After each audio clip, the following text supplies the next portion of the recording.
Hi guys, it's me Miriam and welcome to my channel. So for today's video po is mag-share ako about Canva. So I'm sure madami na sa atin ang may alam or familiar na kay Canva. So nung nag-start po ako sa YouTube, wala akong kaalam-alam mag-edit, hindi ako marunong gumawa ng logo. So in short, nung nag-start ako, ito yung naging partner ko, Canva. So, nalaman ko to dun sa isa sa mga tawag dito, naging katrabaho ko before dun sa previous client ko. Gumagamit siya ng Canva sa pag-edit ng resume. And then, napapanood or nakikita ko rin sa Facebook, isa sa mga FB page na sinasalihan ko about work from home. Gumagamit sila ng Canva. So, maraming pwede magawa dito kay Canva. Yun lang yung pagkakaalam ko. So, nung nag-start ako mag-YT, kumukuha ako dito ng mga thumbnail, yung mga free lang. Kasi free lang yung account ko. Kumukuha ako ng mga pang video intro, mga ganyan. And then, logo, pang post sa Facebook, sa mga social media, sa mga e-commerce like Amazon, mga ganyan. So, pwedeng gumawa dito. Cards, resume, postcard, invitation. Nalala ko, gumawa ako dito. Mga infographics, sa mga brochures, so lahat. So, yung mga nakikita nyo, ito yung pwede nating magawa dito kay Canva. Sorry, medyo malakas yung ulan. So, yun yung alam ko lang dito guys kay Canva na free lang naman yung account ko. Pwede tayong makagawa ng marami, 'di ba? So, recently nalaman ko na pwede palang kumita dito kay Canva. Especially yung mga magagaling po sa mga editing at sa arts, sa pag-edit, photographies, yung mga gumawa ng mga emojis, stickers, ayan. So, kung kayo talented doon, naku, benta nyo na dito kay Canva. So, yun. Ang gagawin nyo lang, guys, is punta kayo sa Google, sa mga hindi pa nakakalam, and then, search for canva.com. Makikita nyo na to, canva.com. And then, pag na-search nyo na yan, ibaba nyo lang, and then hanapin nyo po yung company, ito sa pinakababa, and then i-click nyo yung contributors. So, i-click natin. Ang nakalagay dito is sell your media online and start earning. So, all over the world, meron daw 50 million users ang Canva. So, pwede talaga tayong kumita dito kay Canva kung meron kang talent. Why not, diba? So, how does it work? So, first of course, kailangan yung mag-sign up and then upload your portfolio and then start earning. So, kung ikaw may mga nagawa ka na before na let's say mga logos, pictures na magaganda, in-edit mo, mga emojis, mga stickers, short videos, pwede nyo ibenta dito kay Canva. So, meron naman silang guidelines sa pag-approve ng mga portfolio natin kung mabibenta pa or hindi. Pero usually, di ba, kapag meron ka talagang talent, meron at merong magkakagusto ng gawa mo. Ayan. So, i-click nyo lang yung become a contributor and then mapupunta na kayo kung paano mag-upload ng inyong mga portfolios o yung inyong mga gawa. Actually, guys, sa totoong buhay is wala naman akong alam sa pag-edit, ganyan, sa mga thumbnail, mga umaasa lang ako sa free.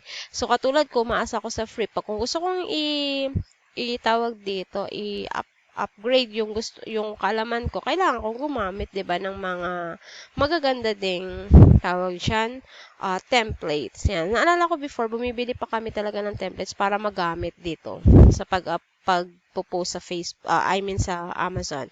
So, ano yung pwede nyo ibenta dito kay Canva? Photos. Kung magaling kayo sa photography, i-compile nyo yan and then upload nyo dito. Pwede nyo pagkakitaan. Graphics, kung magaling kayo sa pagde-design, pwede rin. Stickers, imagine, kung magaling kang gumawa ng stickers, pwede mong ibenta to. Actually, siguro hindi lang Canva yung meron ganti. Yung mga application na ginagamit natin sa pag-i-edit ng mga thumbnail natin, di ba? May nakikita tayo pro. Ganon. So, same thing dito kay Canva. And then, videos. Yung mga short videos na magaganda, pwede nating i-upload dito kay Canva. Ayan. So, bakit daw tayo matawag dito?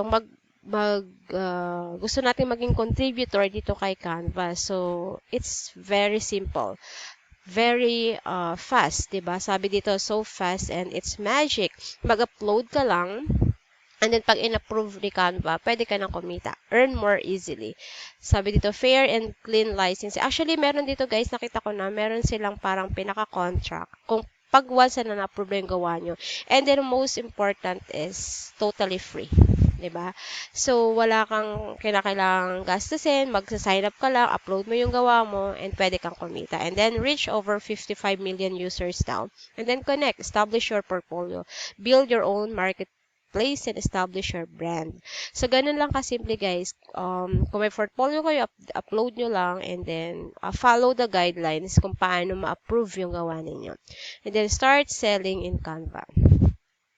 So, how will I get paid? So, may nakalagay din naman dito, ayan. Through PayPal, Skrill, and Pioneer. Hindi ko pa na-try itong Skrill, guys. Pero Pioneer and PayPal na gagamit ko yan ngayon. PayPal, sobrang baba ng palitan. Pero Pioneer, yan, maganda. Can I also sell templates? Nakalagay dito. Hindi pa, no? So far, ang pwede nating ibenta is yung mga photos, graphics, stickers, and videos. Ayan. So, may guidelines dito. Hindi ko pa ito na-try, guys, kasi wala naman akong talent dito. And then, start selling. I-click nyo lang yan, and then meron ditong select file and upload multiple files kung gusto nyo. Meron ding formats na nakalagay. And dito is meron nakalagay tips and tricks. So, follow nyo yan. Submission guidelines. License dito, guys. Nakita ko meron silang parang tawag doon, contract. Ayan. Between you and Canva para at least kahit para 'di ba safe naman yung mga gawa natin. And ayan, ganun lang kasimple. Tapos makikita nyo kung yung gawa ninyo is approve or hindi. May nakalagay kung yung upload niyo, approve, in review, or rejected. Ganon. Ayan. So, yun lang guys, and I hope na nakapag-share po ako sa inyo ng konting kalaman about Canva. So, yung mga talented dyan, may mga talent sa pagde-design, sa photography, sa paggawa ng mga emojis or stickers. Try nyo na po ito kasi simple lang, work at home, and at the same time free. Wala kayong ilalabas ng kahit 5, di ba? Or kahit piso. Ayan.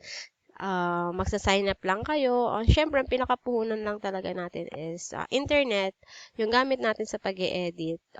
Siguro kung maganda yung phone ninyo, pwede rin kayong gumamit sa pag-e-edit ng ano. Kasi may guidelines naman dito eh. May guidelines sila dito kung paano nila i-approve yung gawa natin or yung gawa ninyo. Yung tawag dito, mga ginawa ninyong photos, stickers, or short videos. Ayan. So, thank you so much guys for watching, and I hope na nakapag-share po ako sa inyo ng konting kaalaman na naman about working at home. See you again! Bye!